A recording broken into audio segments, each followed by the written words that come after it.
ព្រះអង្គក៏ប្រហារតីឲ្យអ្នកដែលរស់នៅក្នុងព្រះរាជរបស់ព្រះអង្គមានលក្ខណៈរឹងមាំយើងមិនមែនក៏រឹងមាំដោយសារការដែលយើងទ្រាំតែប៉ុណ្ណោះប៉ុន្តែយើងទ្រាំដើម្បីទទួលយកអ្វីដែលថ្មីដែលមកពីព្រះអង្គនៅក្នុង1 ថេសាឡូនីកជំពូកទី5ខទី1ដល់ខទី5ខ្ញុំចង់ឲ្យលោកអ្នកបងប្អូនបានយល់អំពី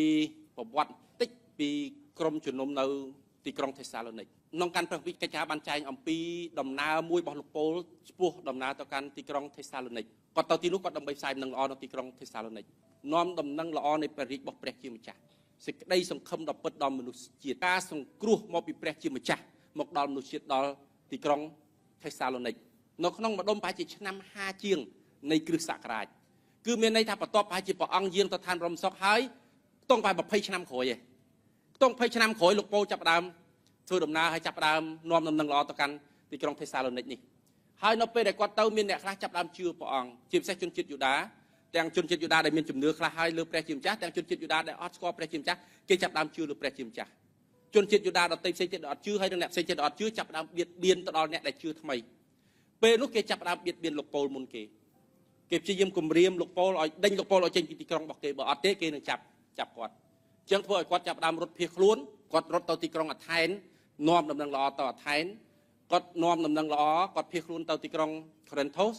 គាត់ទៅផ្សាយដំណឹងល្អនៅទីក្រុងកូរិនថូសអញ្ចឹងបានយើងឃើញនៅពេលដែលគាត់បារម្ភពីពួកគេគាត់សេសវត្តទៅកាន់ពួកគេវិញទៅកាន់អ្នកនៅថេសាឡូនីកនិងអ្នកនៅអាថែនអ្នកនៅទីក្រុងកូរិនថូសយើងឃើញសវត្តរបស់គាត់ដែលគាត់សរសេរទៅសួរសុខទុក្ខបងប្អូននៅតំបន់នោះផ្ទាល់ខ្ញុំចង់ឲ្យលោកអ្នកបងប្អូនមើលអំពីអ្វីមួយយ៉ាងដែលសំខាន់លើកនេះគាត់សេសវត្តទៅកាន់អ្នកក្រុងថេសាឡូនីកជាមនុស្សដែលគាត់បារម្ភជាមនុស្សដែលគាត់បាននាំដំណឹងល្អទៅកាន់ចំពោះពេលវេលានិងពេលកំណត់នោះយើងមិនចាំបាច់សរសេរមកប្រាប់បងប្អូនទេត្បិតបងប្អូនផ្ទាល់ជ្រាបច្បាស់ហើយថាថ្ងៃដែលព្រះអង្គម្ចាស់យាងមកប្រៀបបីដូចជាចោរចូលលួចនៅពេលយប់ពេលណាមនុស្សម្នាពោលថាមានសន្តិភាពហើយពេលនោះមហន្តរាយនឹងកើតឡើងដល់គេមួយរំពេចពុំអាចកិច្ចផុតបានឡើយគឺប្រៀបបីដូចជាស្ត្រីឈឺពោះមុនពេលសម្រាលកូនដែររីឯបងប្អូនវិញបងប្អូនអើយបងប្អូនមិនស្ថិតនៅក្នុងសេចក្តីងងឹតបណ្ដោយឲ្យថ្ងៃនោះមកដល់ដោយមិនដឹងខ្លួនដូចជាពេលដែលចោរចូលលួចនោះឡើយបងប្អូនទាំងអស់គ្នាមានពន្លឺនៅក្នុងខ្លួនមានថ្ងៃនៅក្នុងខ្លួនហើយមិនមែនរស់នៅក្នុងយប់អន្ធការ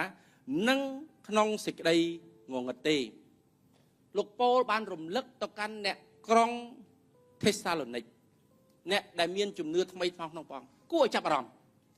គាត់រំលឹកគេម្ដងទៀតដោយគាត់រំលឹកធីម៉ូថេដោយគាត់រំលឹកអ្នកដែលជឿព្រះអង្គនិយាយភាសាហេប្រឺហើយនៅក្នុងទីក្រុងថេសាឡូនីកនេះគាត់និយាយអំពីការបន្តរក្សាជំនឿមុតមមសម្រាប់គ្រាចុងក្រោយបំផុតគាត់មិនប្រកាសថាពេលនោះអាចនឹងគ្រាចុងក្រោយបំផុតក្នុងជីវិតរបស់ពួកគេព្រោះពេលដែលព្រះអង្គយាងឡើងទៅឋានរំសុកវិញព្រះអង្គប្រាប់ថាព្រះអង្គនឹងត្រឡប់មកវិញអញ្ចឹងពេលដែលព្រះអង្គមានព្រះបន្ទូលថាព្រះអង្គនឹងយាងត្រឡប់មកវិញពួកគេទាំងអស់គ្នានឹងអង្គុយរងចាំទាំងអស់គ្នាហើយគេគិតថាព្រះអង្គនឹងយាងមកវិញក្នុងពេលឆាប់ក្នុងពេលជីវិតរបស់ពួកគេពួកគាត់អត់ដឹងថា2000ឆ្នាំ later គ្រូម្នាក់ឈ្មោះសាម៉ាឌីនៅស្រុកខ្មែរអធិប្បាយរឿងនឹងដដែលពួកគាត់អត់ដឹងប៉ុន្តែលោកអ្នកបងប្អូនហើយនឹងខ្ញុំក៏អត់ដឹងលោកអ្នកបងប្អូនហើយនឹងខ្ញុំមិនអាចនិយាយថាអូប្រហែលជាឆ្នាំក្រោយយើងអត់ដឹងខែក្រោយយើងអត់ដឹងអាទិត្យក្រោយយើងអត់ដឹង10ឆ្នាំក្រោយយើងអត់ដឹង20ឆ្នាំក្រោយយើងអត់ដឹងយើងអាចដឹងពីគ្រាមួយចំនួនគ្រាលំបាកគ្រោះទុរភិក្សសង្គ្រាមលោកអ្នកបងប្អូនអាចមើលព័ត៌មានលោកអ្នកបងប្អូនឃើញហេតុការណ៍ទាំងអស់នឹងកំពុងកើតឡើងក្នុងព្រះគម្ពីរចែងថា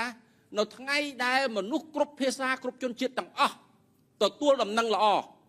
ពេលនោះស្រូវទុំល្មមច្រូតព្រះអង្គនឹងយាងមក